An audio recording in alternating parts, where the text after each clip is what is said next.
जय हिंद। देखिए आज आप लोगों को बताएंगे कि पंचायती राज व्यवस्था का गठन कैसे हुआ और कब हुआ और ये क्यों हुआ।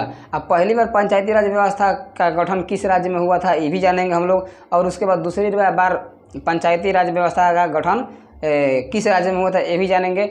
और हम लोग ये भी जानेंगे इस वीडियो में कि ग्राम पंचायत क्या होता है, पंचायत समिति क्या होता है और ये जिला परिषद क्या होता है, ठीक ना। तो मेरे दोस्त आज छठ का त्यौहार है, ठीक ना, तो सोचे कि छठ पूजा के शुभ अवसर पर आप लोगों को एक नया बैच स्टार्ट किया हूँ, ठीक ना, जिसमें आप लोगों को कभी पंचायती राज व्यवस्था ला देंगे। देखिए लड़कों का एग्ज़ाम है 2024 में, जो मैट्रिक एग्ज़ाम देने वाले लड़के हैं और इंटर का एग्ज़ाम देने वाले हैं जिसने आर्ट्स ले रखा है, ठीक ना, तो उन सभी के लिए ये वीडियो है। एग्ज़ाम में इससे पंचायती राज व्यवस्था से एग्ज़ाम में हमेशा प्रश्न पूछता है, ठीक ना। तो आप लोगों को शाम को यूट्यूब पर सर्च कर लीजिएगा LCC बाई विंध्याचल सर,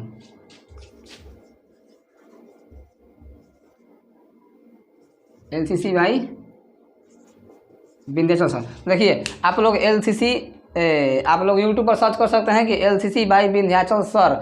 शाम के 6 बजे आप लोगों को इसी पर वीडियो मिलेगा डेली, ठीक ना। कभी पंचायती राज व्यवस्था भी चालू किए हैं। पंचायती राज व्यवस्था को जब हम ख़त्म कर देंगे एकदम बढ़िया से अच्छा से आपको पढ़ा करके, तो आगे के दूसरे टॉपिक लाएंगे। और इस सेशन में आप लोगों को वही टॉपिक पढ़ाया जाएगा जो डायरेक्ट एग्जाम में पूछा जाता है।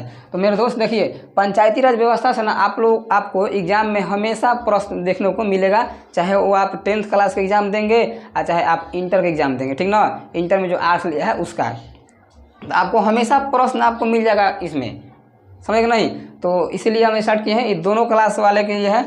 हम बताएंगे उतना ही जितना कि एग्ज़ाम में, आप बताएंगे भी कैसे कैसे एग्ज़ाम में लिखा जाता है, ठीक ना। तो आपको डेली शाम के 6 बजे वीडियो मिल जाएगा YouTube channel LCC by Vindhyachal sir, ठीक ना। इस वीडियो को कौन कौन देख सकता है, तो देखने के लिए कोई भी देख सकता है, किसी को रोक छेक नहीं है। लेकिन यह मेनली स्पेशली 10वीं क्लास के लड़कों के लिए और ये जो इंटर में आर्ट्स लेकर के पढ़ रहे हैं उनके लिए है। हर साल एग्जाम में प्रश्न आता है, ठीक ना। तो आप लोग फॉलो कीजिएगा इसको, मैंने देखिएगा, ठीक ना। तो चलिए स्टार्ट करते हैं वीडियो। देखिए हम लोग पढ़ेंगे आज कि पंचायती राज व्यवस्था क्या है, ठीक ना।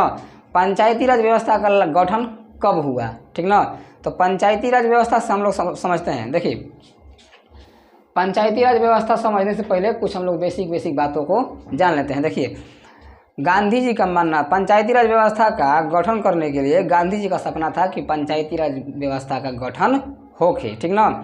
अब बार बार हम कह रहे हैं कि पंचायती राज व्यवस्था, तो ये पंचायती राज व्यवस्था है क्या। आप जानबे करते हैं कि गाँव में पंचायत होता है, पंचायत में मुखिया का चुनाव होता है, वार्ड सदस्य बनते हैं, जिला पार्षद होते हैं, ये सब पंचायती राज व्यवस्था में ही आता है, ठीक ना। तो गांधी जी का सपना था, ठीक ना, गांधी जी का सपना था कि देखिए गांधी जी सोचते थे कि गांव का विकास हुआ तभी जाकर शहर का विकास होगा, देश का विकास होगा, ठीक ना। तो उनका मानना था कि गांव में ही भारत की आत्मा वास करती है और गांव की व्यवस्था, गांव की विकास बहुत ज़्यादा जरूरी रहता है, ठीक ना। तो गांधी जी का सपना था कि हमारा पंचायती राज व्यवस्था का लागू किया जाए, ठीक ना। वहीं पर थे आपको गांधी जी का सपना था और भीमराव अम्बेडकर कह रहे थे कि नहीं, पंचायती राज व्यवस्था का गठन नहीं होगा, ठीक ना।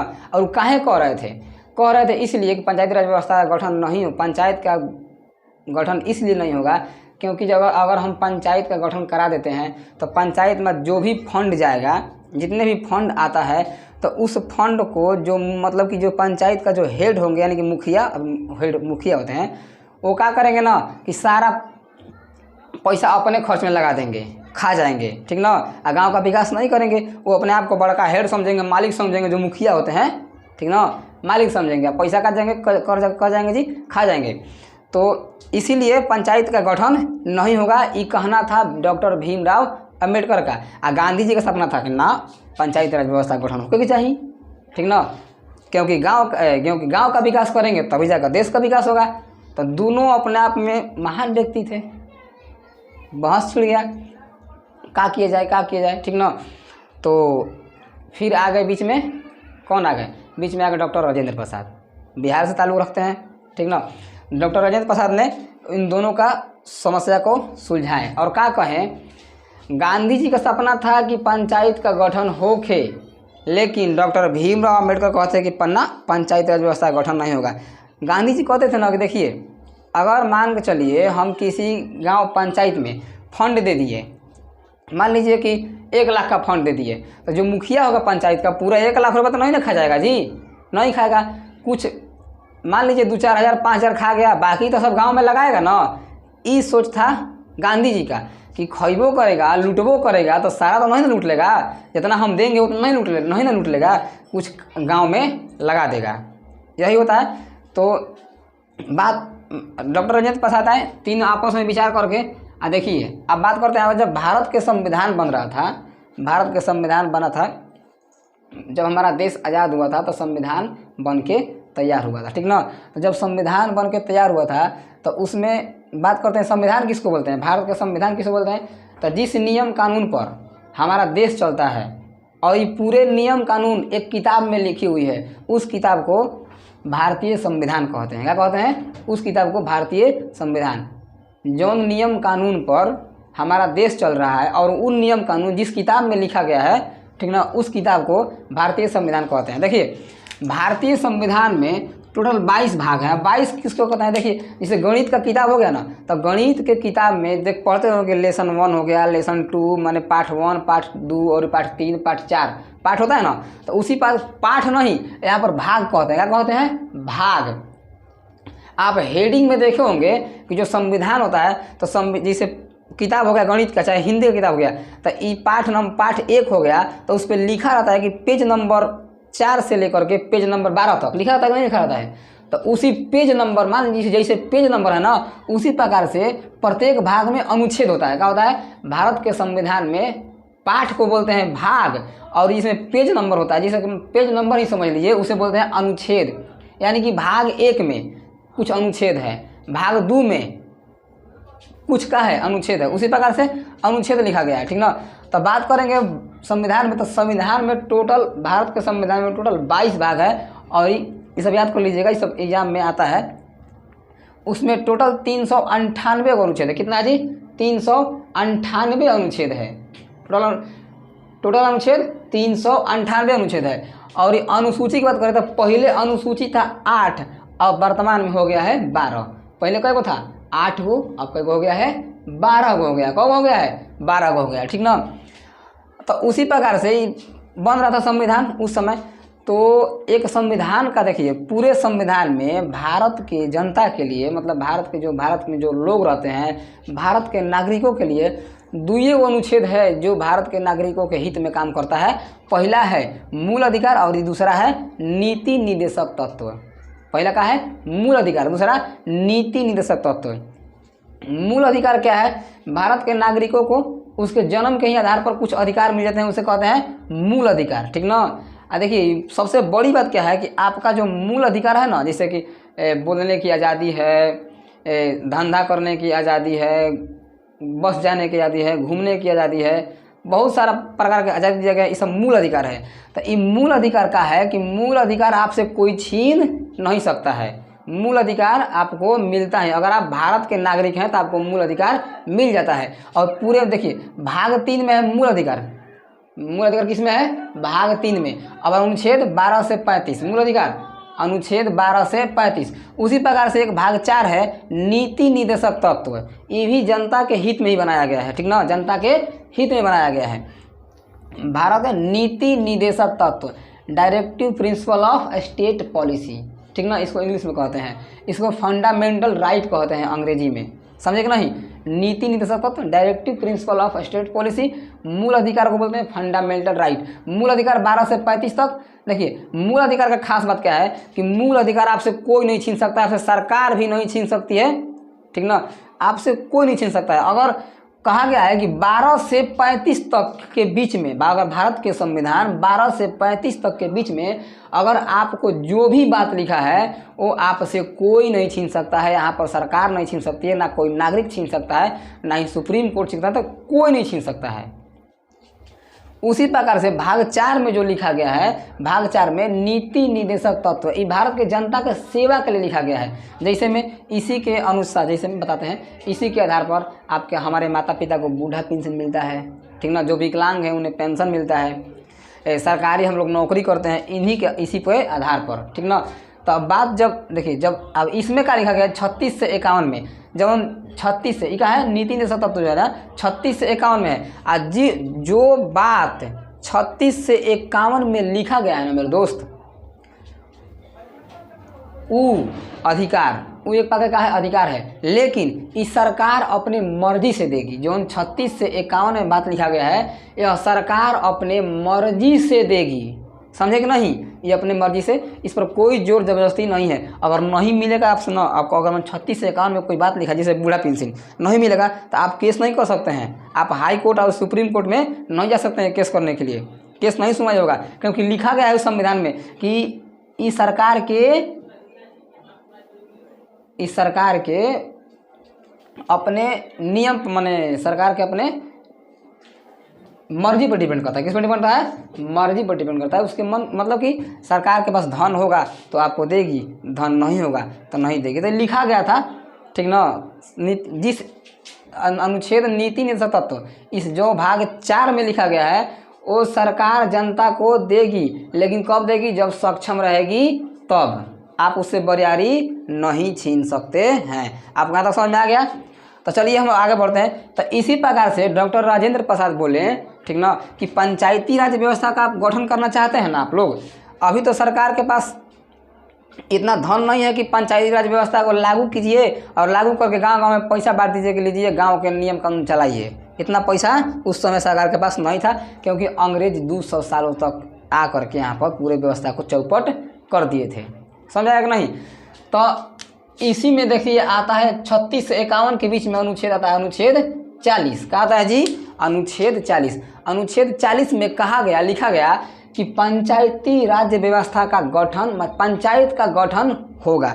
गांव के विकास करने के लिए ग्राम स्तर पर पंचायत का गठन होगा, अनुच्छेद 40 में। तो आपसे प्रश्न पूछेगा कि पंचायत का गठन किस अनुच्छेद में है? तो अनुच्छेद 40 में। गठन हुआ नहीं है, केवल गठन की बात कही गई है कि गठन होगा।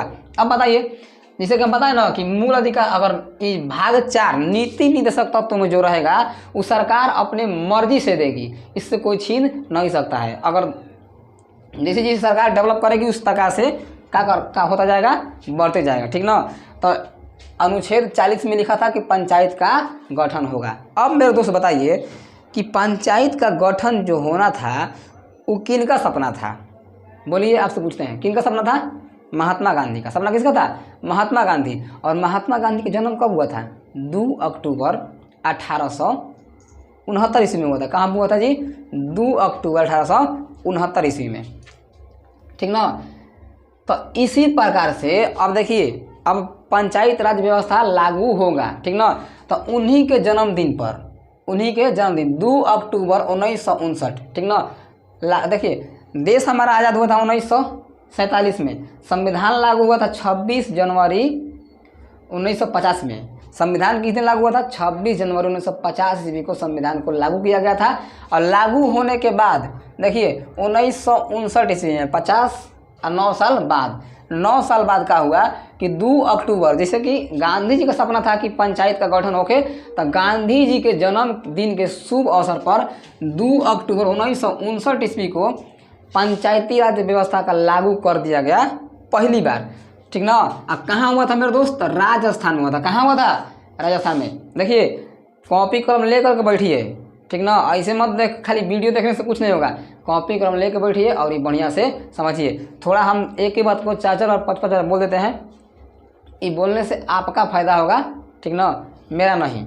आप जितनी बार सुनिएगा उतनी बार याद होगा। आप यहाँ पर वीडियो देखिए और याद कीजिए। देखिए, पढ़ने से कुछ नहीं होता है, याद करना बहुत ज़रूरी होता है। तो जितने टाइम हम लेंगे उतना ही अच्छा से आप लोगों को बता पाएंगे, आप लोगों को एक्सप्लेन कर पाएंगे, ठीक ना। तो पहली बार तो आपसे प्रश्न पूछेगा एग्जाम में कि प्रथम पंचायती राज व्यवस्था कब लागू हुआ था? तो 2 अक्टूबर 1959 ईस्वी में। कब लागू हुआ था? 2 अक्टूबर 1959 ईस्वी में। अब किस राज्य में लागू हुआ था मेरे दोस्त? किस राज्य में? तो राजस्थान में लागू हुआ था। कब लागू हुआ? किस राज्य में लागू हुआ था? राजस्थान में। राजस्थान के नागौर जिले में। किस में हुआ था? राजस्थान के नागौर जिले में हुआ था। कहाँ हुआ था?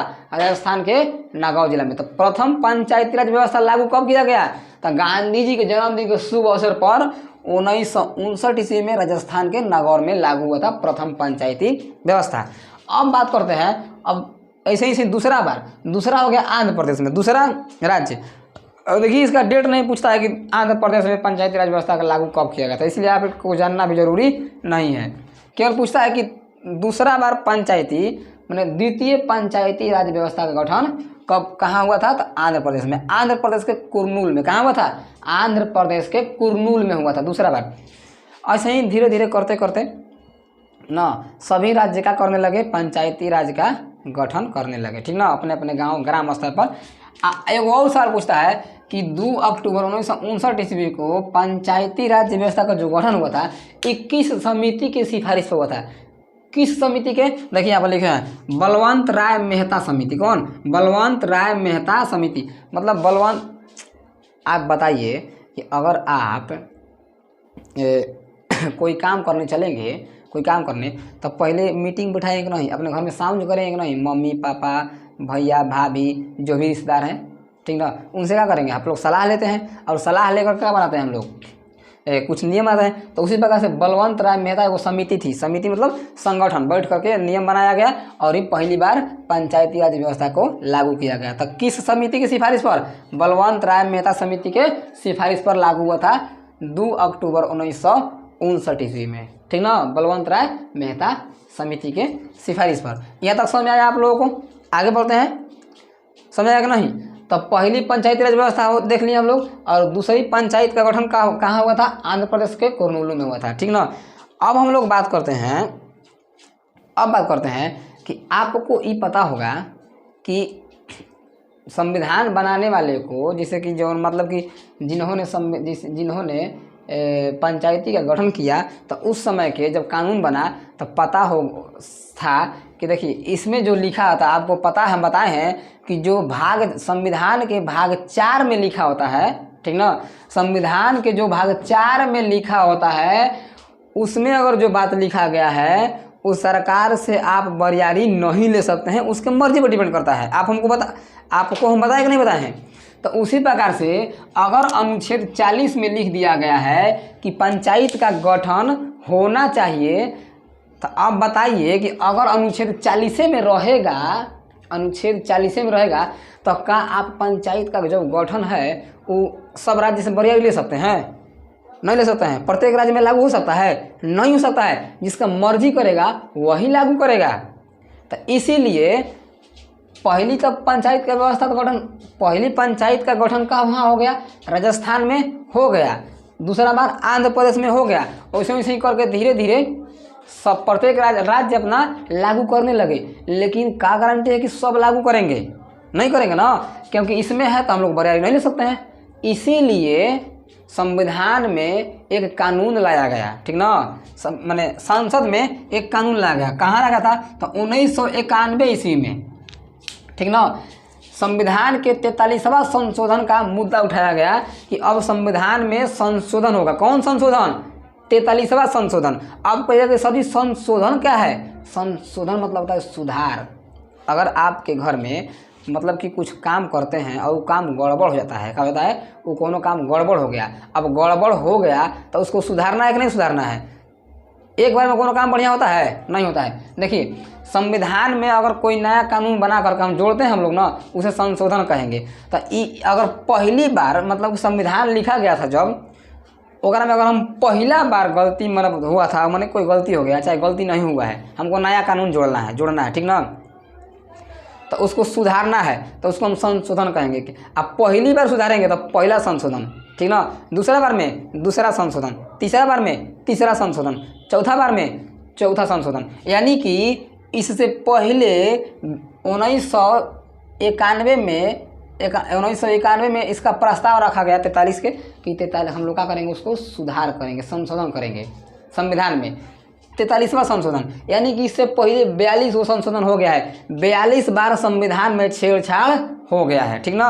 अब 43वां बार स्टार्ट हुआ है कब? 1991 ईस्वी में, ठीक ना। तो समझिए बात को, संशोधन मतलब समझ आ गया।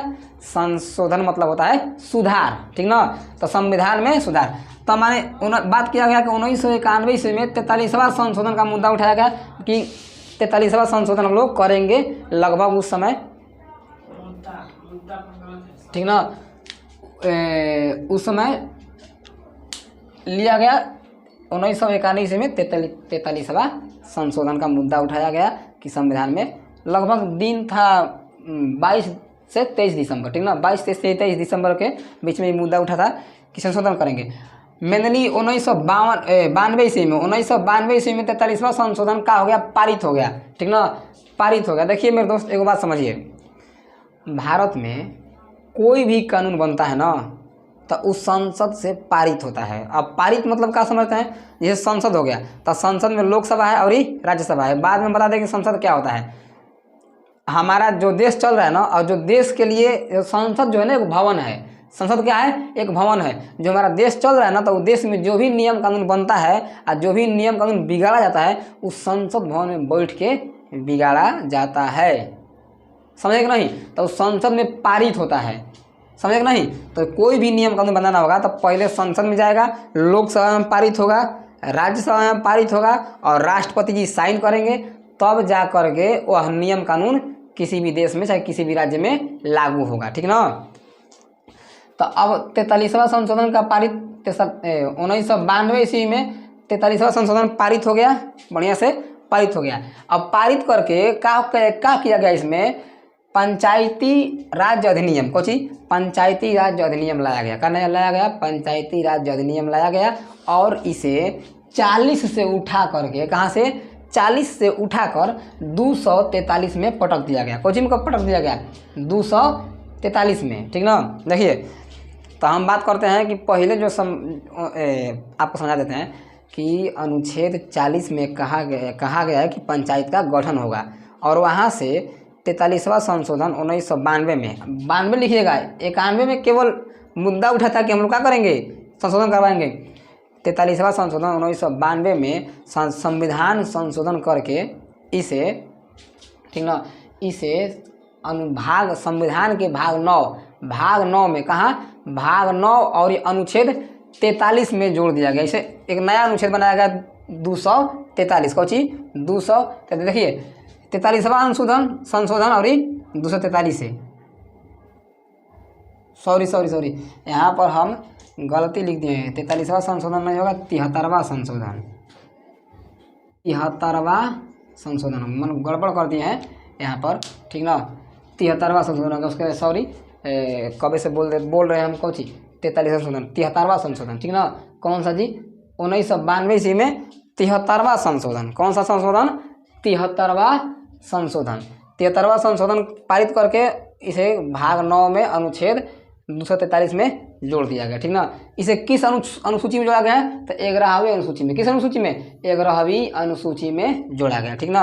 अब पूरी तरह से आप लोग पंचायती राज व्यवस्था के बारे में समझ गए हैं। देखिए पंचायत का गठन अनुच्छेद 40 में है, लेकिन इसे 73वां संशोधन 1992 ईस्वी में संसद से कानून पारित करके इसे 40 से उठा करके संविधान के भाग 9 और अनुच्छेद 243 में अनुसूची कितना में?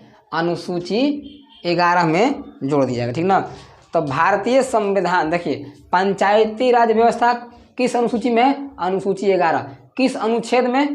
तो अनुच्छेद 243। अब आपको डाउट होगा कि परीक्षा में जब सर प्रश्न पूछेगा तो हम लोग 40 लिखेंगे कि 243 लिखेंगे। देखिए मेरे दोस्त, जब परीक्षा में आपको ऑप्शन देगा, अगर ऑप्शन दिया है 38, 39, 40 तो मार्क दीजिएगा 40। गठन का पूछेगा तो 40। पंचायत का गठन किसमें? तो अनुच्छेद 40। लेकिन अगर आपको देगा 243, 245, 239 देगा तो क्या मारिएगा? 243, ठीक ना। आपको देता है ऑप्शन देता है, ठीक ना। अगर आपसे पूछा गया किस संविधान संशोधन के द्वारा पंचायती राज व्यवस्था को 243 में जोड़ा गया, तो संविधान संशोधन 73वां। कौन सा संशोधन? 73वां संशोधन। कब से हम लोग 43वां बोल रहे हैं, हम बोल रहे थे, ठीक ना, गलती से बोल रहे थे 73वां, अभी ध्यान पाया है, ठीक ना। तो अब बात करते हैं, अब देखिए जब यहाँ तक हम लोग समझ गए कि पंचायती राज व्यवस्था का गठन कैसे हुआ है, ठीक ना। अब आगे देखते हैं। देखिए हम बताए हैं कि बलवंत राय मेहता समिति के सिफारिश पर बिहार में पंचायती राज व्यवस्था को 3 स्तर में बांटा गया है, ठीक ना। इनके अनुसार, बलवंत राय मेहता समिति के अनुसार पंचायती राज व्यवस्था को त्रिस्तरीय किया गया है। बिहार में 3 स्तर में रखा गया है, ठीक ना। पंचायती राज व्यवस्था कई गो स्तर है? 3 गो स्तर। कई गो स्तर? 3 गो स्तर। देखिए गांव के स्तर पर ग्राम पंचायत, और ब्लॉक के स्तर पर पंचायत समिति, और जिला स्तर पर जिला परिषद, ठीक ना। तो पंचायती राज व्यवस्था को कितना स्तर है? 3 स्तर। ग्राम स्तर पर ग्राम पंचायत, ब्लॉक स्तर पर पंचायत समिति, और जिला स्तर पर जिला परिषद, ठीक ना। जिला स्तर पर जिला परिषद। कोई दिक्कत आपको यहाँ तक समझ में आया बढ़िया से? तो बलवंत राय मेहता अब पूछेगा कि पंचायत राज व्यवस्था को त्रिस्तरीय किस समिति के सिफारिश पर रखा गया है? 3 स्तर में किस समिति के सिफारिश पर बांटा गया है? तो बलवंत राय मेहता समिति के सिफारिश पर, ठीक ना। ये आपसे प्रश्न हमेशा पूछता है कि पंचायत राज व्यवस्था में कितने स्तर है? 3 स्तर है। कौ स्तर है? 3 गो स्तर है। ग्राम पंचायत, पंचायत समिति, जिला परिषद। ग्राम पंचायत, पंचायत समिति और जिला परिषद। देखिए अब अगले वीडियो में हम लोग बात करेंगे ग्राम पंचायत क्या होता है, ग्राम पंचायत और ग्राम पंचायत के कार्य के बारे में बात करा जाए। उससे अगले वीडियो में बात करेंगे ब्लॉक पंचायत समिति, फिर बात करेंगे जिला परिषद। इस प्रकार से हमारा पंचायती राज व्यवस्था खत्म हो जाएगा, ठीक ना। इसी में समझेंगे कि मुखिया को अपने पद से कैसे हटा सकते हैं, मुखिया का कार्य क्या है, मुखिया का कर्तव्य क्या है, ठीक ना। वार्ड सदस्य क्या कर सकते हैं, क्या नहीं कर सकते हैं, सरपंच और पंच, उप मुखिया सबके बारे में हम लोग इसी टॉपिक में बात करेंगे, पंचायत राज व्यवस्था का गठन के बारे में। तो हम लोग आप लोगों को समझ देखिए, तो आपको बता दिए। अब आपको क्या करना है, इसको याद रखना है, और याद रखेंगे तब जाकर के आपको क्या करेंगे, किसी भी एग्जाम में परफॉर्म अच्छा कर पाएंगे। तो अब मिलते हैं अगले वीडियो में। तब तक से आप कमेंट करके बताइएगा कि आपको वीडियो कैसे लगा, हमको मतलब कि हम आपको जो समझाए हैं आपको समझ में आया कि नहीं आया, ठीक ना। हमारे अंदर जो कमियां हैं उनको भी आप बताइएगा, उन्हें दूर करने का पुनः प्रयास करेंगे, ठीक है। तो मिलते हैं नए वीडियो में, तब तक के लिए जय हिंद।